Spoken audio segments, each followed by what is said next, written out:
Gather, veterans. It's time to join the fight. The long war begins.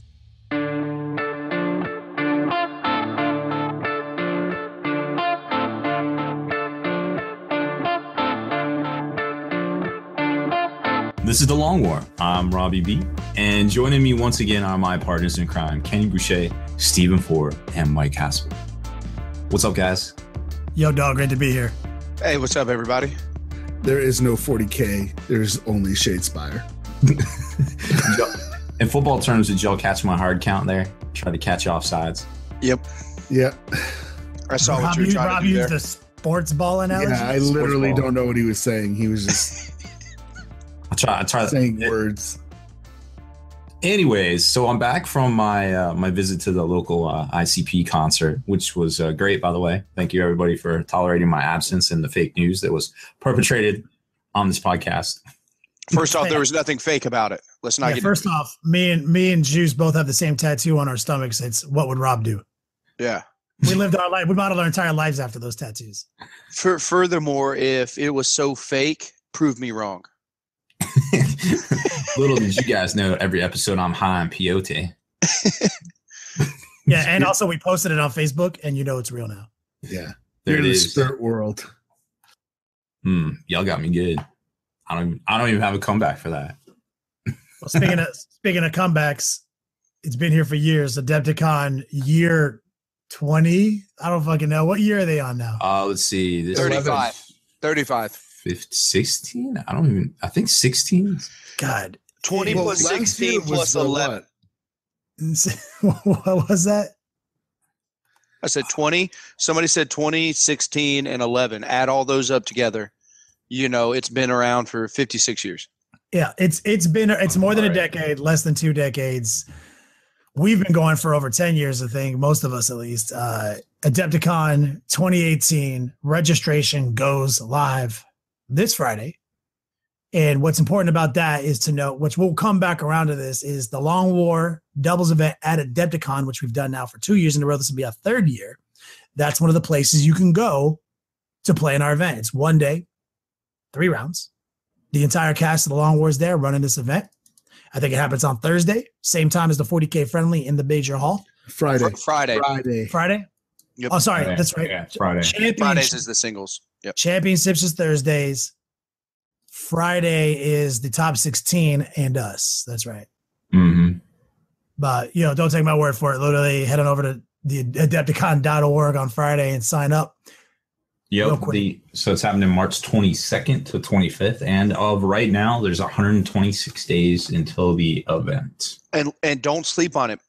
Guys, this events sell out within minutes. Don't think like, oh, I'll get on in an hour. You have to get in there, or whatever the event you want. Now, if I'm not mistaken, the singles did not sell out last year, the championship. But that was 7th edition.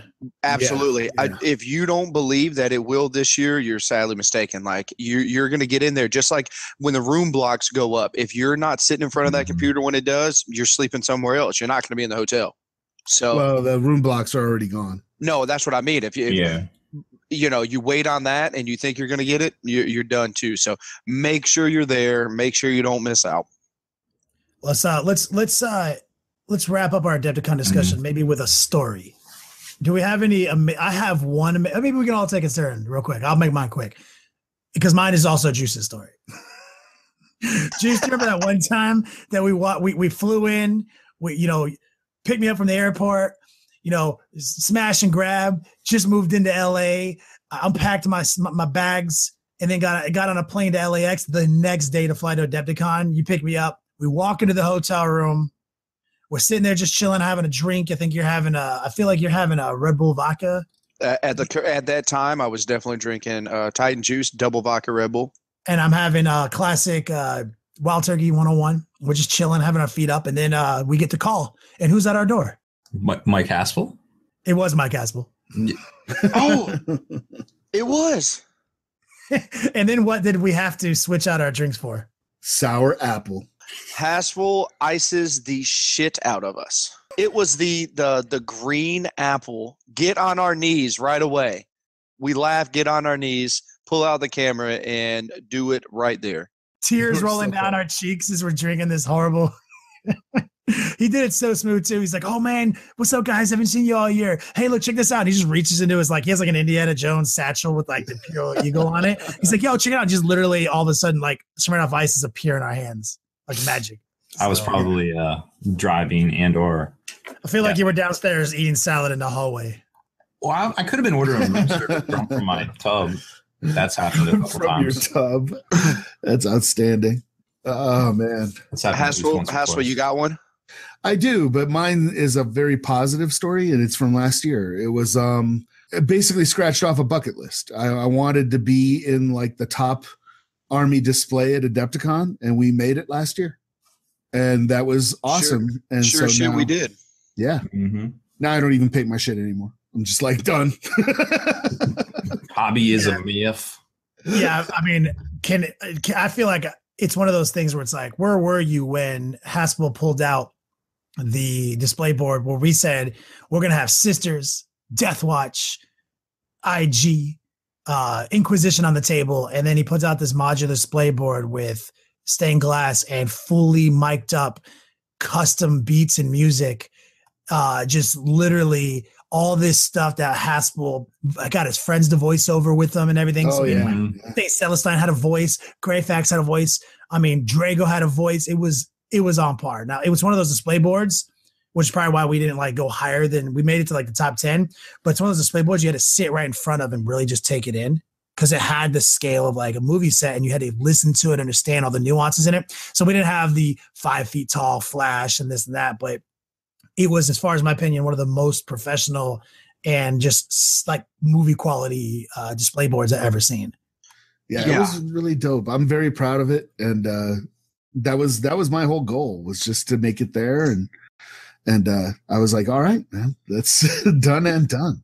It was definitely sick. I'll go next. So this was 3, maybe 4 years ago. I actually had to miss the singles, the championship, because of work. And shout out to our boy Ender. He actually hooked it up with a one-way flight and flew me out to Adepticon. You guys picked me up. Austin and Rob, I think it was you and Austin and Kelsey and the guys scooped me up at the airport. That was shenanigans in itself of like, here I am, 3, 2, 1. I will be in the street. Just open the door, tuck and roll into the car. And so either way, we get to Adepticon, and it is a good old-fashioned Kelsey Haley. Here is a gallon of vodka I brought for you because I knew you were flying in. Thank you, good sir.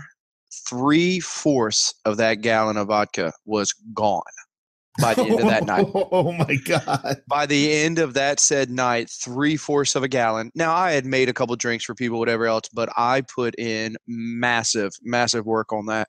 And if I'm not mistaken, guys, didn't that when we walked to B-Dubs? We definitely didn't walk, but I can see why you thought we walked. Drinking a 3/4. That's right. I was just thinking about the walk back. That's what's so funny about the story. So either way, we're at the B-Dubs. Again, belligerent wasted on my part. Ate our food. I just threw food around the table. Got back out of the car. Now, if anybody knows Robbie B does not eat a lot of food in one sitting. He's like a squirrel. He'll eat a nut, he'll find something, he'll squirrel some of his little food away for later on in the evening. Well, so we're out of the car. And if for anybody who's been at Adepticon, you park in the upper parking lot. And it is a solid trek. It felt like 10 miles when I was walking it that time. Obviously, it's not that bad, but so we're walking.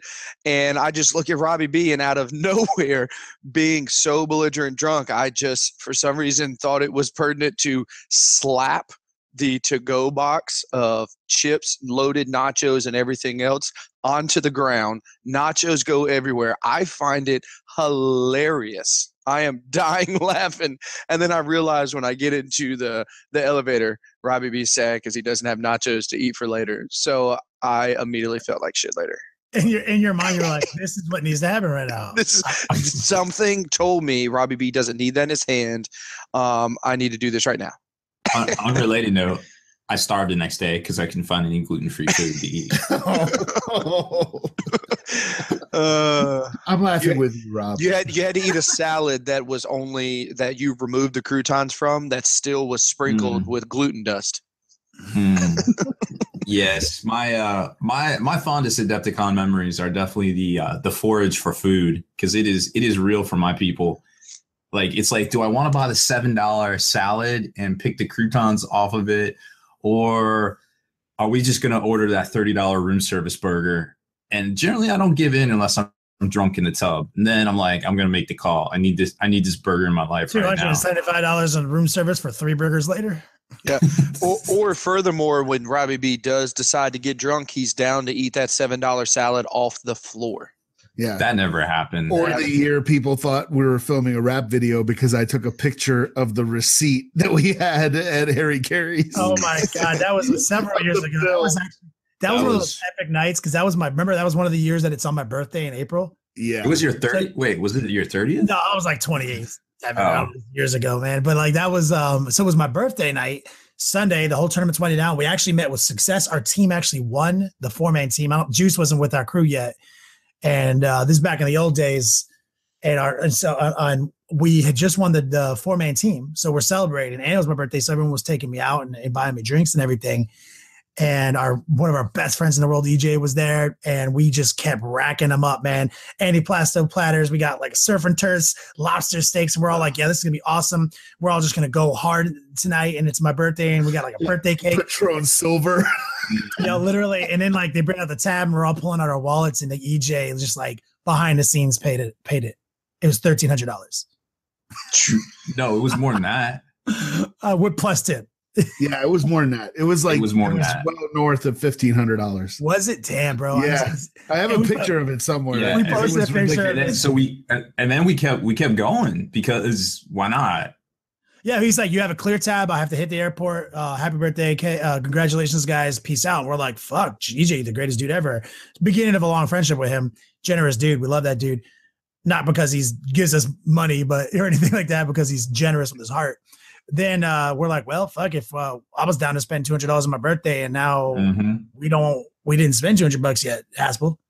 Yeah, exactly. Time to spend it now. We all had that budget, and I mean, we were there for like 8 hours, so I had like 10 meals. It got belligerent.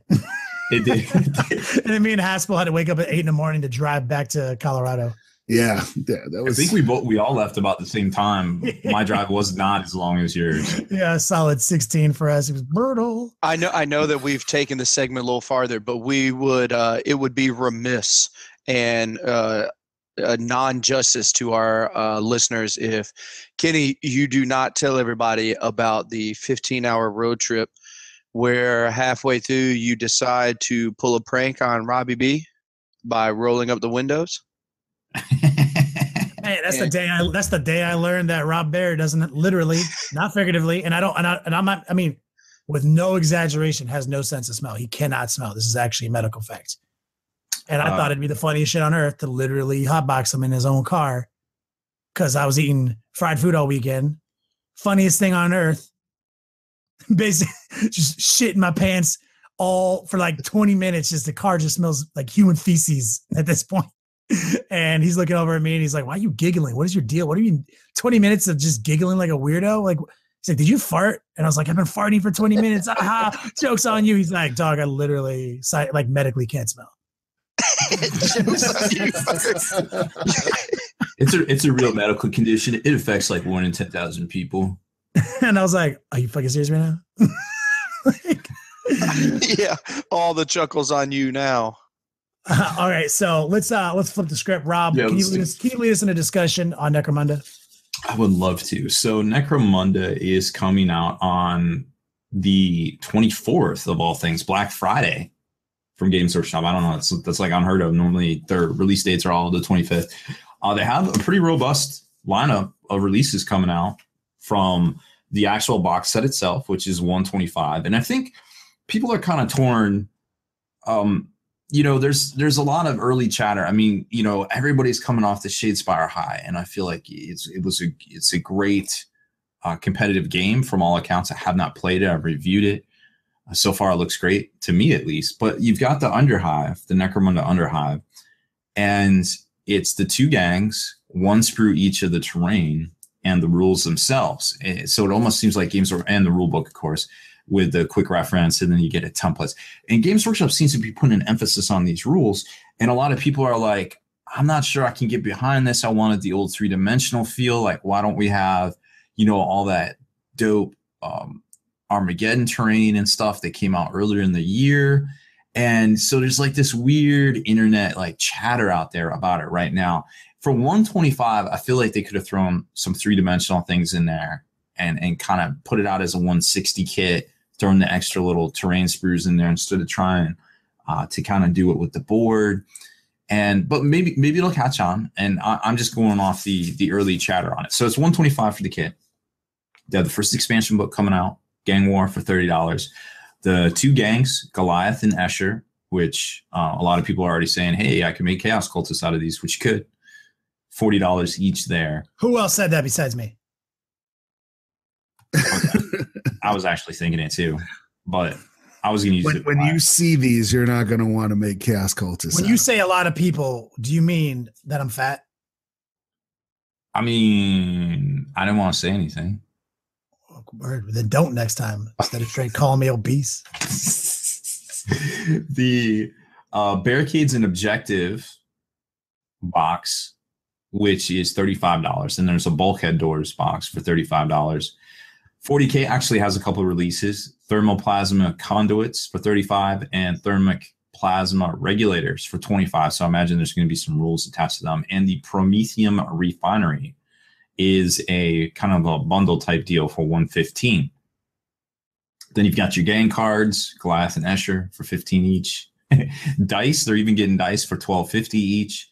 And individual packs of 10 of the 25 or 32 millimeter bases for $6.50. The bases themselves are good. I've seen them up close. I've seen all these kits up close. A lot of the gang members, they have 2 different ways you can position the weapons in their hands. Like it's almost like a easy to build sort of, where you can put a different weapon in their hands depending on what you want to do. And for a lot of them, but the bases are really nice. They're crisper than that first base kit they put out with all that flat detail, but they're not quite as crisp as the Sector Mechanicum bases that just came out recently. So they're kind of like an in-between mass production kind of type deal, which on their own I think will still sell, but it's a little unfortunate that there's only 25 and 32 mil bases, because immediately I looked at those and was like, I want those for my Custodes, but there's no 40 and 50. So I was like, well, guess we're just going the resin route, which was no big deal either. But just, some food for thought there. So that is what's coming out now. I think we have a solid lineup. Like I was saying, Shadespire came out recently. I don't know what's on the horizon out there, but Haspel definitely seems to be our man in the streets on that one there. Yeah, and like I've said before, Shadespire has eaten me whole. I am absolutely in love with that game. I love every aspect of it. People think that like, oh, you get 2 boards and you can just put the boards down. It's easy. There's a whole strategy to putting the boards down. I mean, it is so gangster. It is great game and not that expensive. To jump back into Necromunda real quick, there's the miniatures for Necromunda on Clan Escher especially are so good. They have like interchangeable faces. It's kind of ridiculous. It's Games Workshop throwing down and demonstrating why they're the premier 28 millimeter, miniature company in the world. They're just like, here we go. Like, you guys can't beat this. But yeah, I just have a little nugget of information I discovered about Shadespire, what we've been calling Shadespire. And Shadespire, and this is a lot of this is rumor or fake news or whatever. So, take it with a grain of salt. But Shadespire is not actually the name of the game. The name of the game is Warhammer Underworlds. Shadespire is the name of the first set, or what you would call the first season. So we've gotten half of the gangs out already, of the war bands out already. The next half will come out in 2018, and that's going to be another Stormcast set, another Chaos set, Skaven, and Dwarves. And then after that, we don't really know what's coming out, but it seems to be that there will be another starter kind of set with 2 more war bands, but it won't be called Shadespire. It'll be called whatever the next setting for Warhammer Underworlds is. And it's kind of like, to draw a parallel, it's kind of like if you look at Magic the Gathering, the latest set is called Ixalan, with the pirate ninjas and dinosaurs or whatever. That Ixalan is not the name of the game. It's Magic the Gathering, and that's kind of what I've discovered about what we've been calling Shadespire, is that it's called Warhammer Underworld, not Shadespire. But I think a lot of the confusion comes from when they presented it at Adepticon. I think they called it Shadespire, didn't they? Like, we were all in that presentation. Yeah, it was definitely Shadespire. They called it Shadespire. So this could be just a nasty rumor, but the website is not called Shadespire. The website is called Warhammer Underworlds. So I'm secretly hoping that Shadespire is just the first location for this game, because I really want it to go for years.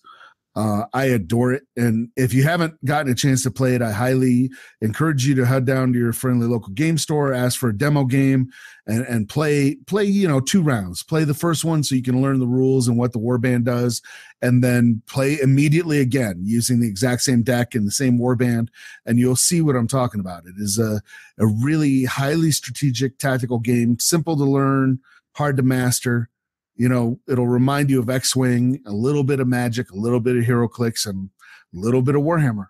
It tickles, it scratches all the itches, it tickles everything. It's great. I adore it. So it touches you inappropriately. It does touch me inappropriately, but I like it. So show me on the Primaris Space Marine where he touched you. Yeah. Where the bag. It'd be easy to show you where it didn't touch me. Yeah. Oh man. Well, what's next, Rob? So we've got some Christmas bundles that are coming out. I'm excited for these. I love bundles. Yeah, we love deals right here. Got to get that fixed. Give it to us.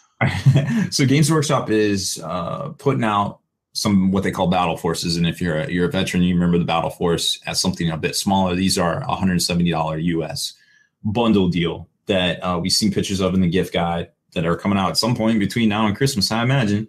Don't exactly know when. I imagine these might be the fabled release right after Black Friday, because that would give the GW content engine time to rev up and get out all the preview copies to everybody in them, to actually have a week's lead time to get out all that new content for whatever codex they're going to drop, probably the second week of December. But all this is pure speculation on my part, just looking at timetables and how I know, organizing content for a large multi-channel operation. Anyways, so the first one is Gene Stealer Cult Insurrection Force. All of these are going to be $170. This one's going to have 32 models in it. The Fabled Goliath APC tank, aka the limo, if you want to call it that. It's not really. Brood Coven, which are your HQs, Hybrid Box, Hybrid Squad, and the Alkalite Hybrid Box, which looks to come out to total cost MSRP normally of $245. So your savings is about $75, which is pretty significant. All these are going to be around between 25 and 30% savings, give or take on average. The Tau Empire is getting their Rapid Insertion Cadre. It's a box with a commander, a Ghost Keel, 1 Crisis Suit team, and 2 Stealth Suit teams, which we've seen similar stuff. Those are like all good units. Total cost $254. Total savings is $84. Not too shabby at all. Next up is the Astra Militarum, which is consisting of a Lumen Rust battle tank, a Sentinel, a Chimera, Acadian Command Squad, Acadian Shock Troopers, and an Ogryn box, which Ogrins aren't too shabby. And not as good as the Tau box. No. I was just getting ready to say that, but yep, it's a smattering. I don't need that Chimera, and I don't need the Ogrins. I can find a place in a brigade for that Sentinel, but yeah. I could see some Sentinels, yeah. Total cost $217.75. Total savings $47.75. So not as big. Over $200. No, I'm gonna get what I want. Yeah, especially when it's $170 for the box. So I don't know. Next up is the Orc Cult of Speed. One Big Mac with shock attack gun, one box of bikers, one battle wagon, one truck, one box of boys, and one box of Ludas. So pretty much everything but the walkers, right? I think. I'm with this one. Yeah, and orcs we're just waiting for a codex, so Oh yeah, that's fine. Yeah, and if you're just starting out, like literally everything you just said there is you're in there like swimwear, like. Yeah, this is a great starter box. Total cost $235, total savings $65. So big chunk right there. Switching gears a bit and going over to the Age of Sigmar side of things, they finally have bundled up the Caradon Overlords. They have something coming out called the Skyfleet. And that is consisting of a frigate, a gun hauler, an admiral, an Arcanaut company, and a box of the Endrin Riggers, which are all pretty good units, to be quite honest. Maybe not the Endrin Riggers you can make two different ways. So, it's so funny that like before the summer, I was like, yeah, I'll play AOS all day, every day. 7th edition, man, I'm done with 40K. I'm gonna get an Army of Death, and then 8th edition drops, and I was like, AOS, what? Yeah, AOS. What does that even stand for? Total cost on this is $240. Total savings is $70. Yeah, so save $70. Like that's a good deal. Chunk, yeah. A lot of people are saying, hey, we didn't see any releases, pretty much the last 6 months, besides maybe some War Scroll cards. And then, of course, we saw the General's Handbook, but that was it. And now there's some rumors out there that there's going to be a reboot of AOS in early January with this whole like dark malign portent kind of type deal. But they're advancing the storyline. That kind of seems to be what it is to me. So it's going to be, I wouldn't count these out. We're going to see Age of Sigmar being played on a tabletop. All right. Next up, and I like this one. Maybe Haspel can weigh in on it. Stormcast Eternals, Vanguard Brotherhood, 2 boxes of the Vanguard Rafters. Those are the super shooters with the birds.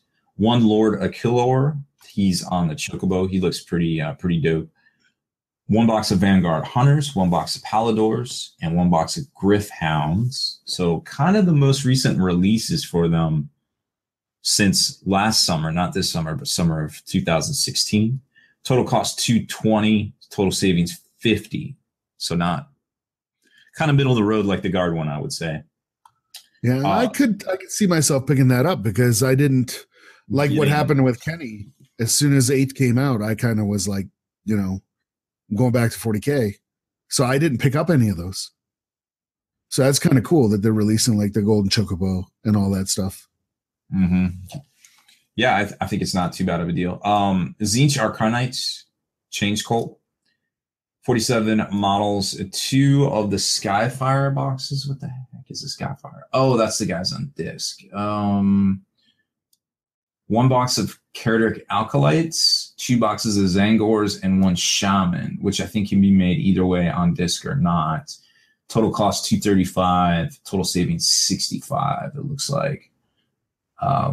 So I think you can take Zangors in 40K, but I don't know what you could do with the rest of those in 40K. Maybe make a changeling or something. I don't know. Convert it. Hard to say. Next up is the Grand Alliance Death, Blade of the Blood Queen. So you're going to get 1 of the Mortarks, 1 box of Morghast. Those are the little wingy dudes. 1 box, actually, I think it's 2 boxes. Yeah, it is 2 boxes of skeletons. 1 White King and 1 box of Graveguard. Total cost $220, total savings $50. So it's actually these are my jam right here. I wanted these guys. It's actually going to be more than that. Total savings is going to be about $75. Total cost is going to be $245. I need to edit this article. Anyways, but yeah, these are all great values coming in hot for the holidays, right on top of the bundles that are already out, like the scenery bundles and all the paint bundles and things. So we're just kind of counting down to see when this actually comes out. Speaking of secretly a good deal. Mike Haspel's chip went off this week. Yeah, kind of hard.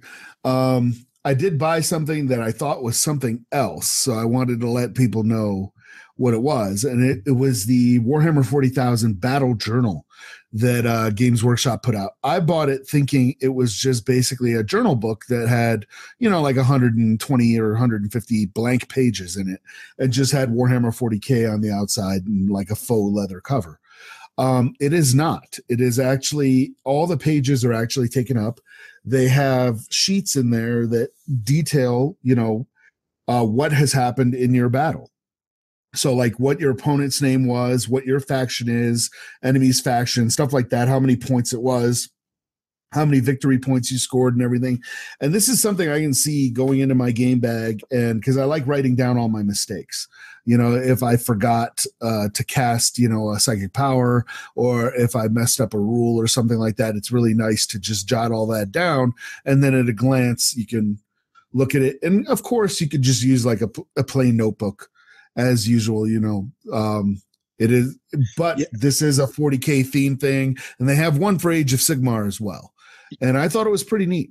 Haspel, you showed it to us earlier on camera, and I was like, I am all about this. I actually can't wait to stop by my local store here, Hit Point Hobbies, tomorrow or the next day and try to scoop one of these up. If not, I'm gonna have to go online. Maybe head on over to Dice Head, where if it's not in my local shop, that's where I get all my other stuff from. But dude, I go to every event that I go to. Every opponent will always see I have a notebook.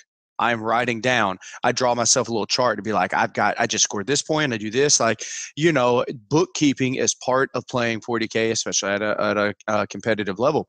I love this because it is 40K themed. Obviously, it looks tight, and it's got little sections broke down of like, I'm going to write who my opponent is, what army he is, what I like about it, maybe what I don't. Always, maybe like draw some poop pics, some dick pics, should just, you have time for activities. I like how you can write down the games, kind of what happened, if you won or if you lost, and you bring it to tournaments, and you can look back on it and reflect upon your success or your failures over the course of a time period.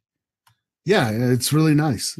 It's something that I was like, this is not really what I expected, but it's pretty decent quality as well. It's not, it's not too shabby. I really like it.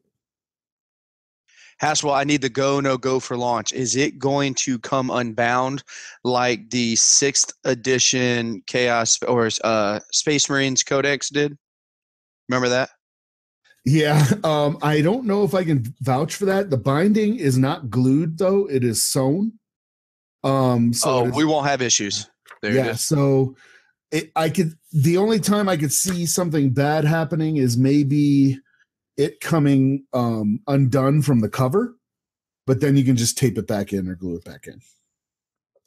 But yeah, I could maybe see that being an issue down the road. And when I say down the road, I don't mean like a month. I mean like 2 or 3 years down the road. If you're really abusive with it. It's one of those things I never would have thought to buy until you showed it to me, the webcast. Rob, isn't there some secret rumor out right now? So the word fake on the news? street, the possible fake news, grab your salt shakers, throw them over your shoulder, is that there will be a new round of easy to build kits coming out. Apparently, there is a pamphlet that GW stores will be giving out, according to the internets, of course. Haven't seen it myself, but there's a lot of details to this rumor, so I guess it's worth talking about. That apparently, if you buy one of the starter boxes, like No Fear, Dark Imperium, there's a little pamphlet to give out with, hey, here's the next things you can buy.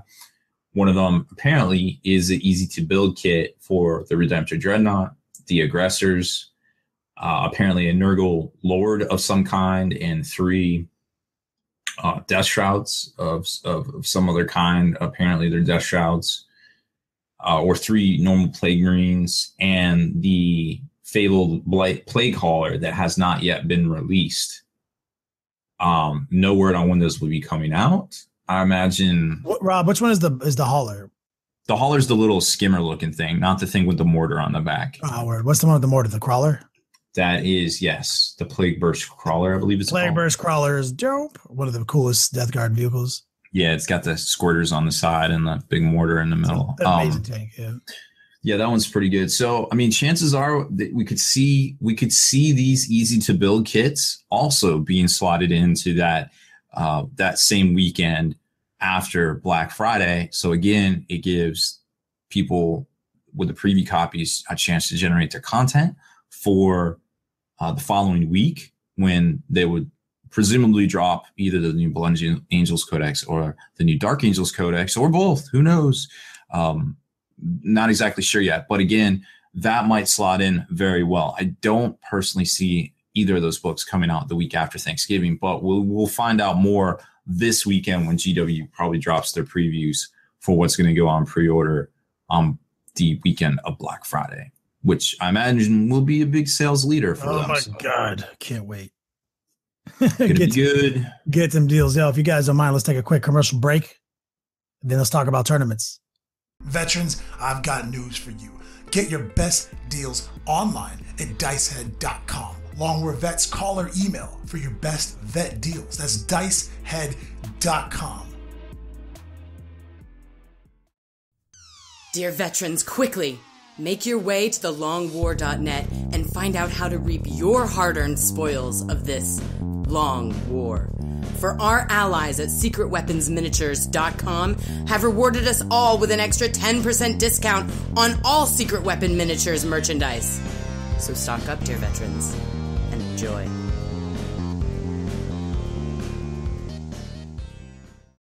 ElrixHobbies.com is your exclusive portal to upgrading your hobby. When you sign up at thelongwar.net, you gain an instant promotional discount good for 10% off at Elric's Hobbies.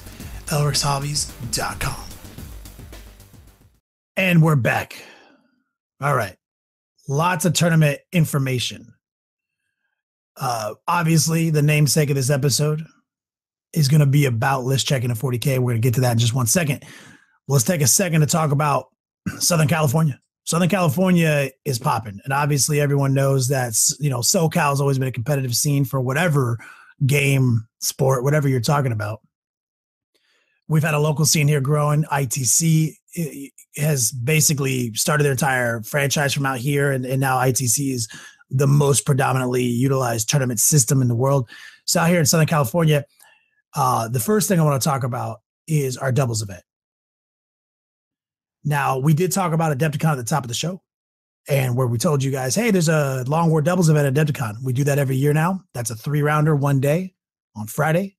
We also are launching our annual doubles event in Southern California with our partners, our Southern California partners, SoCal Games and Comics, January 20th, 21st. That's a 5-round, 2-day doubles GT. That's our standard bringing hobby back format. 50% battle score, 50% hobby score. We're all going to be in Southern California, in Temecula, wine country, that weekend. Now, here's the important information. Tickets are live right now. There's an article up on Spikey Bits. We have a Facebook group, the Long War Doubles. You can find out all the registration information there. Get registered. As of this moment, there's only 20 tickets left. I am working on the packet that'll have all the missions and everything. You will have that before the tournament. I cannot promise when, because I'm getting deluged at work at my day job with a bunch of stuff. Plus, I have some submissions going into for my second job. So it is busy. But the format itself is not going to change that much from the packet that we have up now, except that the packet that's up in the Facebook group now is for our 3-day event. So the points are going to change and the missions are going to change. But if you just want to see like, hey, what can I expect, as far as like list building or trying to get a team together, it's basically the same format as what we have now. Yeah, one of the only things we're going to have to address or figure out, which I don't think takes that much figuring, we've always been a wide open format. Anything goes, keep it loose. You are a team of 2 armies. You function on the battlefield independently, but as a team. So the only weird thing is going to be stratagems. So I'm already of the mindset that if you bring in your 1,000 points, Haspel, you bring a single battalion Grey Knights, and we're on the same team, and I bring a single battalion Asher Militarum. We as a team, so we had to decide, does the whole team get the 3 for being Battleforged Army plus their individual detachments, or does each individual person get 3 plus the detachment? So one of them suggests you can share command points. One of them suggests you can't. Yeah. So we're going to have to sort that out. So that's the only sorting we're going to have to figure out. I'm sure Adepticon's going to come up with something like that. I like the idea of the team shares command points and they all get all the command points, but that is the way I'm leaning right now. And I'm also going to be doing a test event for folks that are local to Colorado Springs. There's going to be a test event going off at Gamers Haven on December 16th, I think, using the exact same format and missions. And for anyone wondering what we mean by hobby score, there's 50% of your overall score will be a painting rubric, which we have actually published a sample of on the Long War Doubles Facebook group. It's a very simple, very objective painting rubric that anyone can look at, spend time working on their models and achieving the maximum score. It is basically designed to give people high scores who put hobby effort in and low scores who didn't. That's it. We've actually got a sample out there. That's a big part of your score. And now a subjective part of your score is going to be thematic judging. This is going to happen at the same time you're judged on painting. And that is going to be subjective to our hobby experts like Rob Bear and Mike Haspel. They're going to take a look and they're going to see if they can glean a theme from your army if you're just trying to abuse it. I do suggest if you feel like there's a problem and it's not obvious to a judge what your theme is, you probably should stand by your army and explain it to your judge. We always got 5 minutes to talk about it. A third subjective score is our famous player policed composition scores, in which at the end of each one of your rounds, you guys get to essentially police your opponent with a simple 3-point checklist. Like that is this garbage? Is this not garbage? Is this really fluffy? Like, but it's worded very beautifully and we always, put samples in there. Most armies we expect are middle of the road. This is a solid thematic army with elements to win. But it's designed there to be kind of that last policing weapon that someone can defend themselves against. Someone who came in there, like in the old edition, for example, we said, if you have 45 Elder jet bikes, and 2 Wraith Knights, you're probably going to get zeroed by a lot of your opponents. That was like an example we used, so. Yeah. Another one was like, if you have brought 4 different independent characters from 4 different factions to come together to create a unit that, does this, that is going to get you. If you put 2 Eldar Lynxes on a Sky Shield landing pad, it's probably going to get you zeroed, but it is subjective, and we do average the scores, usually drop the lowest. So one person can't ruin your day. But if you got 4 zeros in a row or 5 zeros in a row, that was on you, bro. Yeah, the problem isn't with them, it's with you. And my favorite hobby score is our take on sportsmanship that Haspel's worked on. How do I say that word, Haspel? Tirelessly. Most tireless. Very hard. Very hardly. So the situation here is it's not a round by round sportsmanship. At the end of the tournament, you will have a piece of paper that you will write all your team names on that you played against that weekend, and you will have to award them like a medal, like who's your favorite opponent to your least favorite opponent. That's based on sportsmanship. So you can't hand out 5 gold medals. You see what I'm saying? Only one guy gets your gold medal, and this really makes you think. Really take in the games. Really, and so the person and that's not the biggest chunk of your score. It is. I think composition is a bigger part of your score than this, but this is what really shows who the real sportsman is, who the people who are the funnest to play. You'll find it a lot of times at the Bringing Hobby Back Doubles event that the people who won best overall typically had perfect sportsmanship. These guys found a way to win all their games, if not most their games.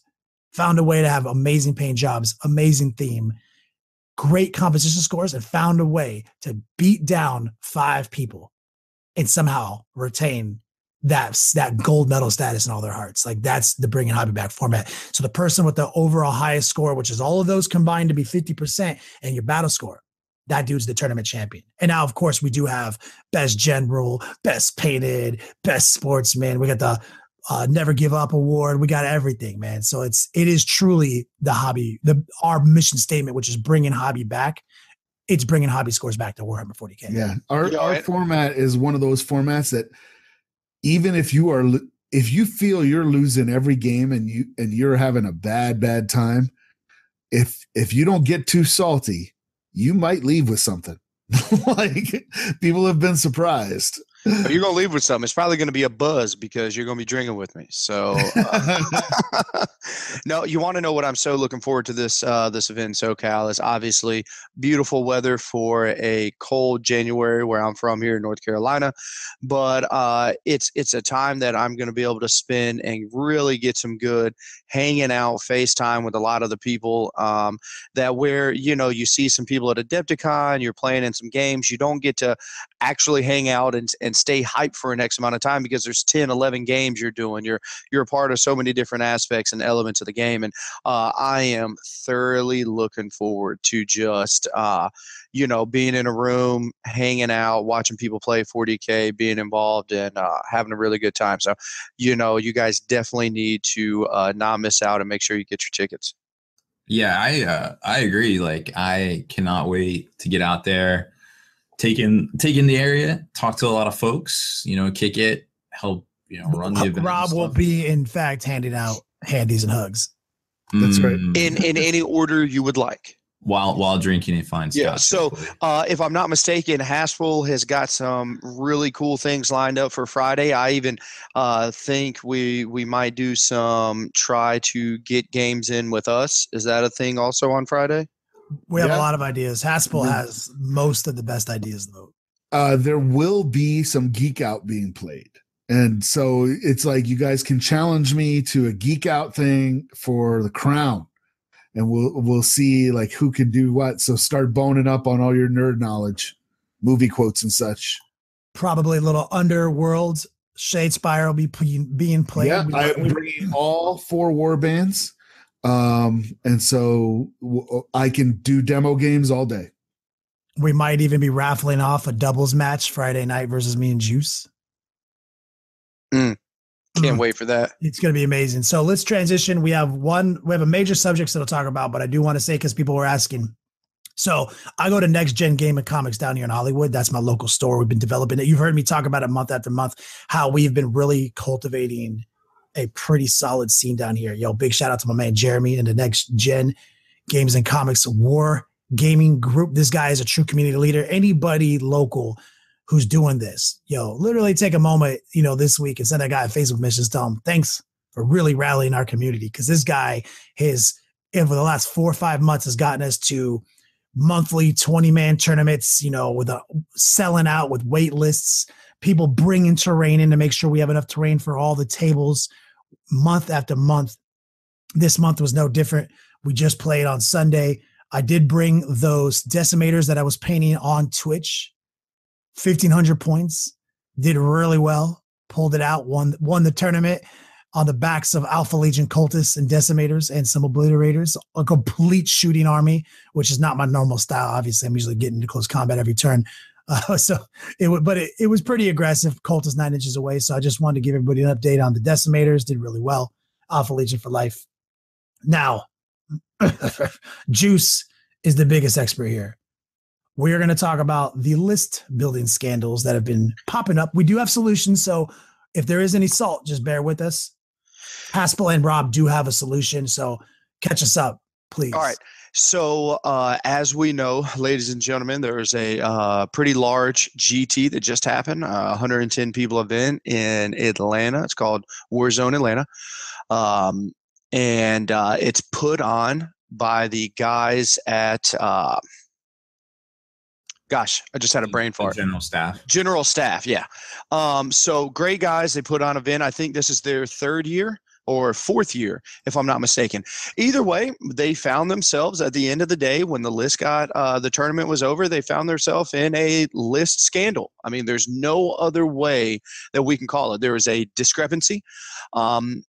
Andrew Whitaker, who won the event, who is an amazing guy. I can't say enough positive, uplifting things about his person and his character. But he finds himself in the middle of yet again, we saw it right after Nova. We've seen it after Battle for Salvation. Battle for Salvation. There was discrepancies, everything. We find ourselves a character. I mean, all the way back to Adepticon this year. Absolutely. SoCal Open. I mean, it goes way back. Yeah. So here we are. Andrew has a relic, the Relic of Cadia, which, as we know, is probably the single best relic in the game. It is a almost auto win for Imperial Guard, Astra Militarum against Chaos. It gives them the reroll to hit to wound bubble within X amount of inches. The rule specifically says that it cannot be on a Primaris Psyker. That's just what it is. He had it on a Primaris Psyker. It has to be on a captain or officer aficionado, or whatever they call it as the exact terminology. It wasn't on it. The couple company commanders that he had in his list were all Vestroyan, because he was buffing his Vestroyan units because of that. So these are all, again, just facts, not bashing anybody, just saying what it is. But here we go. We find ourselves with a top level player that has a list discrepancy. And then now we find ourselves, what are we going to do? Do you, as a community, not saying what are we going to do with Andrew by any means, that's not for me or anyone else to decide, but what are we going to do as a community to help try to fix this? The only one of the things that I can think of is you have to DQ yourself, hold ourselves to a standard that we have to make sure we check our list. We preach all the time. An actual tournament only lasts 18 to 36 hours. Only. That's it. But we spend months in our Beats lab getting ready to play this event. We actually spend more time thinking about the game than actually playing the game. We have one thing that we can control before we get to a tournament where mistakes could happen while you're playing. Where you forget rules, where you add rules, where you anything else. There's only one thing we can control. That is making sure that we show up with the models and we show up with a legitimate legal list. To say that you need to have the TOs check it and all these other things is just absolutely unreal. But the thing for anybody who says, well, it's not that big a deal, I have to truly disagree. The reason why I have to disagree is that the only thing that we can go on is a set of rules that say, if this happens, then we can do this. If you have 2,000 points, don't bring 2,003 points. That is a major deal. Okay. When you decide, me as an Astra Militarum player, I only bring X amount of company commanders because I always have to make sure I have room for my Primaris Psykers. I like to have 2 of each, sometimes 3 of Primaris Psykers and 2 company commanders, but never really more than 2 because I don't need it. Now, all of a sudden, when you have to start making sacrifices, to bring in, a 3rd company commander to get to have a free spot, to put it in a Cadian detachment, because that's what happens when we run 2 detachments. When you run a Vestroyan detachment and a Cadian detachment, you have to have things for each. Same way when I'm making NID lists. My Synapse creatures will not work, for my Chronos detachment. That will also work for my Hive Fleet Behemoth. It doesn't work like that, So when someone says it's not a big deal, it's a major deal, considering the last game of Andrew's tournament is against Chaos. So I have to admit, if I'm the Chaos guy, I might feel a little jaded of like, how big a deal is this Primaris Psyker for the last little bit? What would have happened if you didn't have that relic? What would this, Well, what do you mean if you didn't have a free Rabute Gilliman buff bubble in your army that made every unit in your army reroll everything and always hit and always wound? I would definitely be like, I feel like I could have won this game. Yeah, that's fake news. So now I will say, and again, it's a simple fix, absolutely a simple fix before you get to the tournament. You just say, you want to know what? I'm going to go into this tournament with only 1 Primaris Psyker because I have to use those other points to try to get me a company commander, so I can have this. Now, 1 Psyker, that is when you're talking a 5-round GT, if each round goes to an average of 3 to 5 turns, that's 14 smites that you missed out on.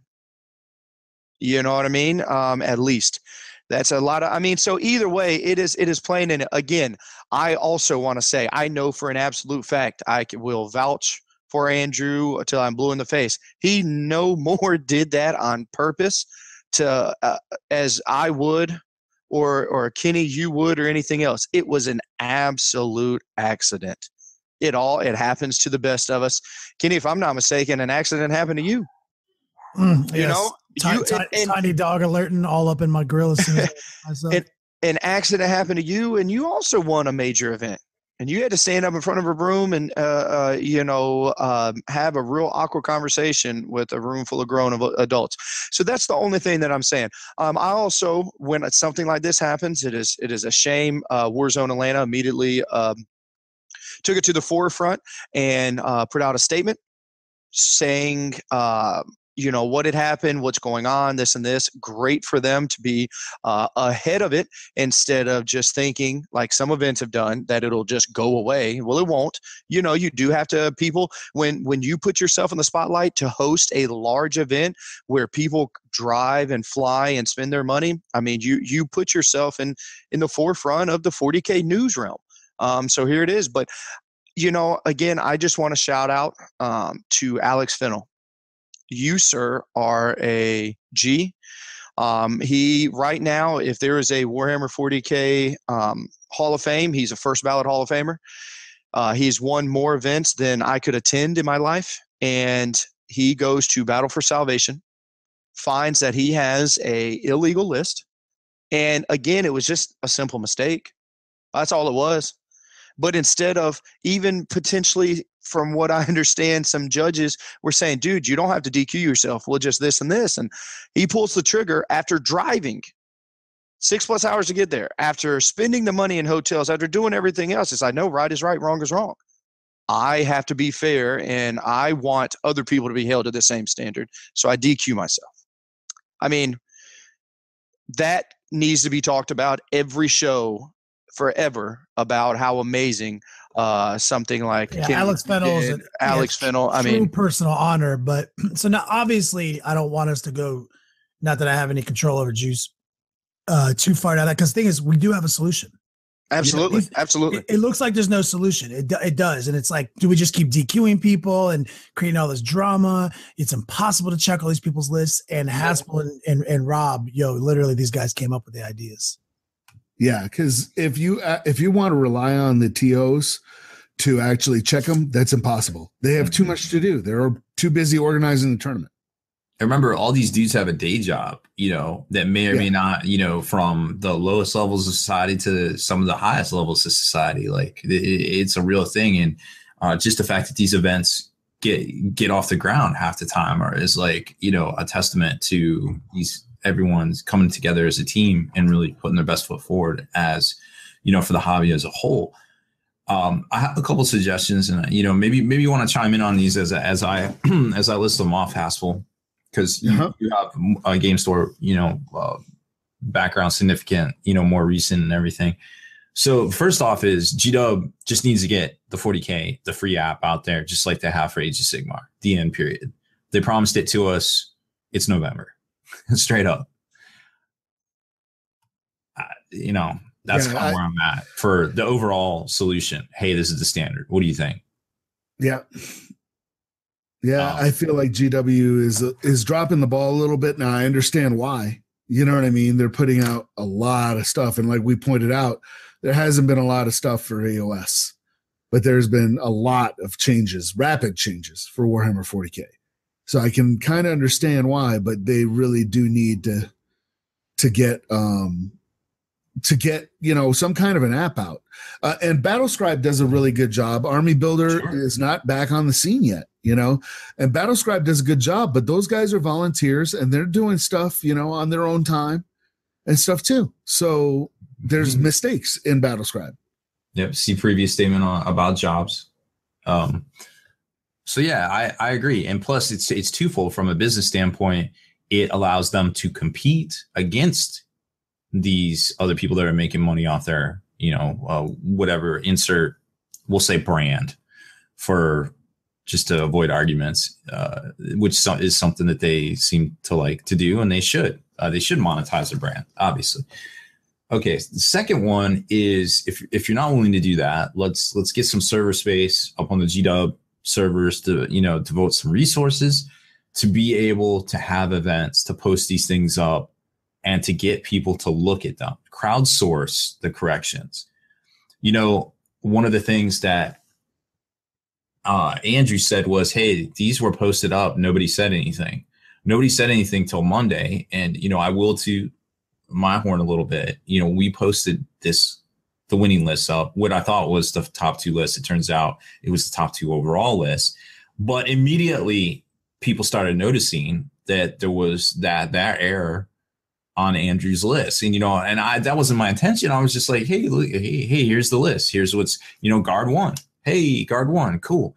But, if GW isn't willing to take the helm and put out the the Army Builder app, the free download, or have the server space, I'm more than willing to do it to help promote these events. Just let me know. We'll come up with some standardized system for uploads and we'll post it up. We'll do, post a week out, or post 2 weeks out, and allow the power of all the individual people that go to the site, 25, 30,000 a day going to the site, to check these things out and help, point out these changes that need to be made, these corrections. And that's what and I'm sorry, Rob, to interject, but like, if people don't understand what you just said, literally, if I will use myself so I don't make anyone else think like I'm downing them.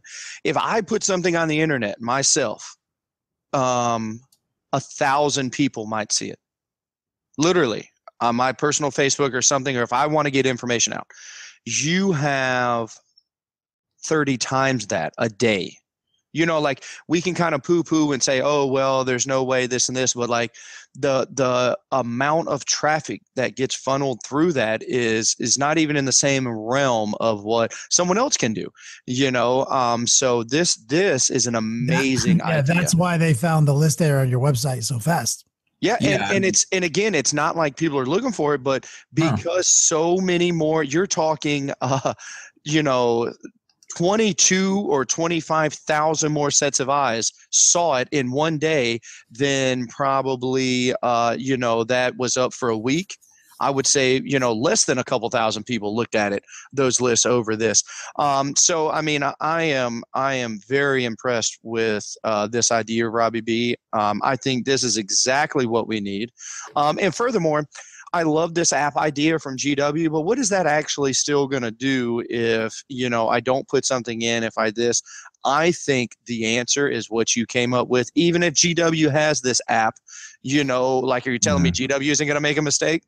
And, that somebody's not going to forget to hit, caps lock, or I don't know, computer terminology, and forget that a frag grenade or something upgrade is 5 points instead of 7 points, or, who knows? It's still human error of entering in data, and then us as a user have to putting in the data correctly. Like, the more eyes, the merrier. I want to say, I every event that I go to, I literally have my best friends and some of the greatest minds in 40K look at every one of my lists.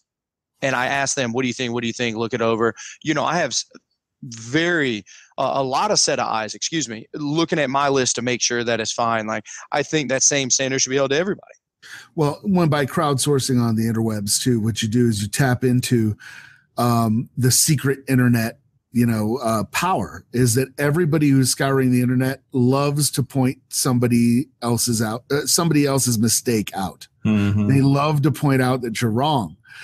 So it's tapping into that. And it's like, you can, I know that for a while there used to be an ITC Facebook group that was like, literally, I think it was called like Check My List. Oh, that'd be great. Or something like that. You could use Reddit, you could use Facebook, and just police one another. I feel like that works. That's really easy to just hop in. And I know I used it a couple of times because I don't play ITC very much. So when I was going to the LVO, I wanted to make sure my stuff was legal. And I was like, hey, can you guys look at this? And, I got a lot of negative comments, not personal ones, but it was like, you're really bringing a plasma obliterator. You know what I mean? Like, are you for real? No. But yeah, they were like, immediately I got, from 20 different people. Yeah, your list is legal. It might not be smart, but it's legal.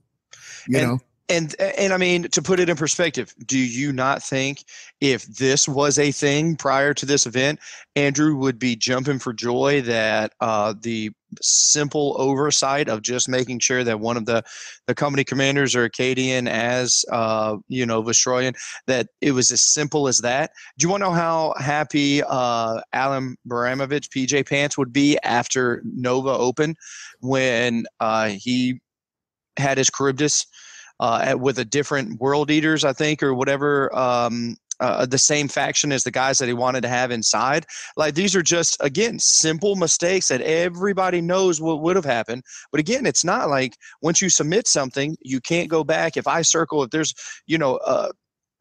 A, B, C, and D question, and I circle B and I submit it, oh shit, I'm into circle C. Well, it doesn't matter. It's graded now.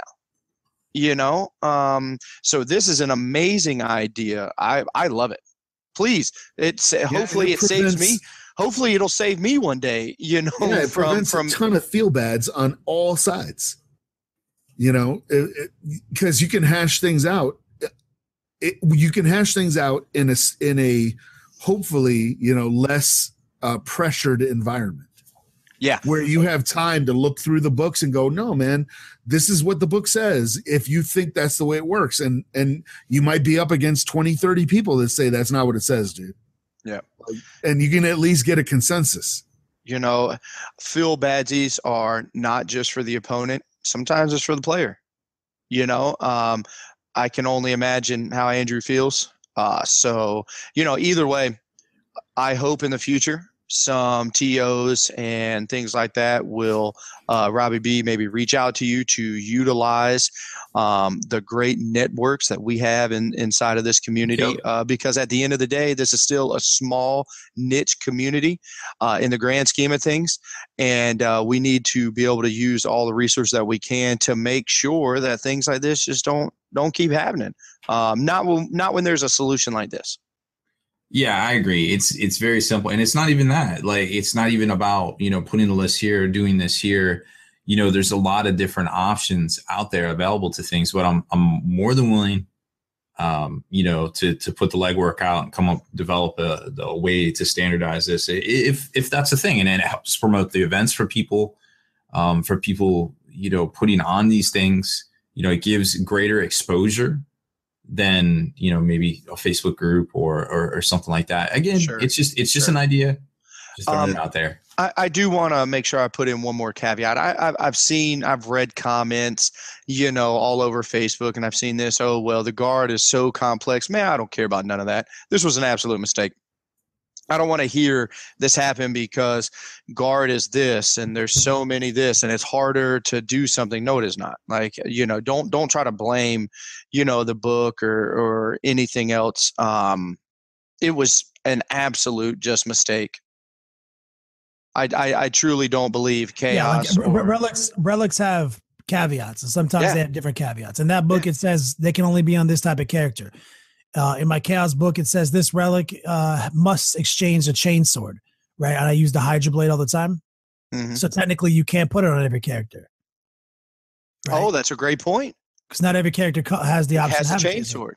So, so there's little nuances, right? But at the end of the day, you got to read those passages, and mistakes can be made. So I think that's a great solution. I love the idea of a Facebook group, like a Check My List Facebook group, or a website devoted to that where you can upload and the server space set aside. I think that is an amazing solution to these list scandals, which is not an 8th edition specific symptom.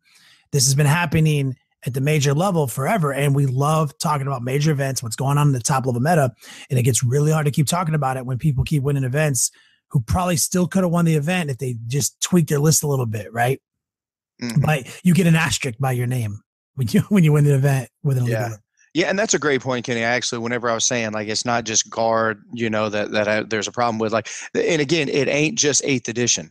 Now, it isn't just the fact that this is all brand new to us. Like, 8th edition just did come out, and in the beginning, you're learning new rules, and there's mistakes happening, and that's with anything, But list problems have been happening 7th edition, 6th edition,